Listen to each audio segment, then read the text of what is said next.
les employés de l'ISEC. Nous, travailleurs de l'ISEC, réclamons plus de 30 millions de francs CFA d'arriérés de salaire de 8 à 15 mois.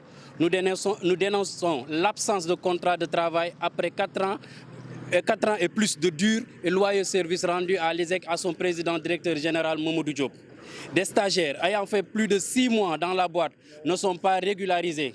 Aujourd'hui, ils sont à plus d'1 an de fonction à ISEC dans des départements stratégiques.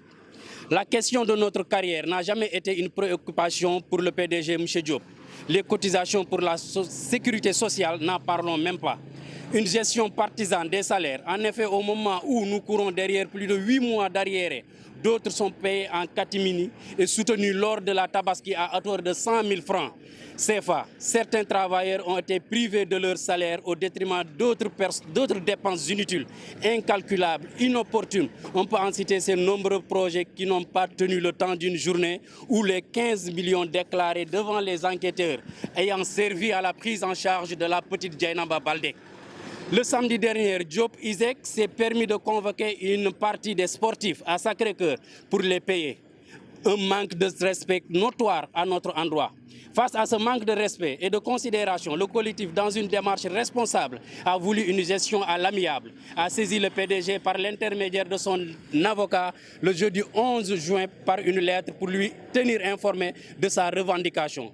Après 72 heures, à l'absence de toute réponse, nous avons interpellé son avocat, cette fois-ci par le biais de notre conseiller Maître Cham. Une troisième et dernière interpellation lui a été envoyée et toujours pas de réponse.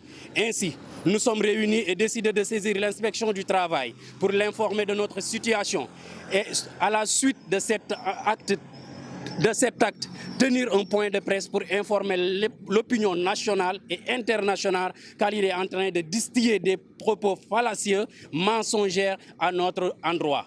Faisant confiance à la justice de notre pays, le collectif va saisir les juridictions compétentes avec un pôle d'avocats pour porter le dossier devant les cours et tribunaux. Nous tenons à informer à M. Diop qu'il nous payera de gré ou de force et dans les plus brefs délais. Au cas contraire, par tous les moyens, nous n'excluons aucune méthode dont le blocage de la reprise des cours du 1er septembre annoncé par le ministre de l'Enseignement supérieur. Je vous remercie.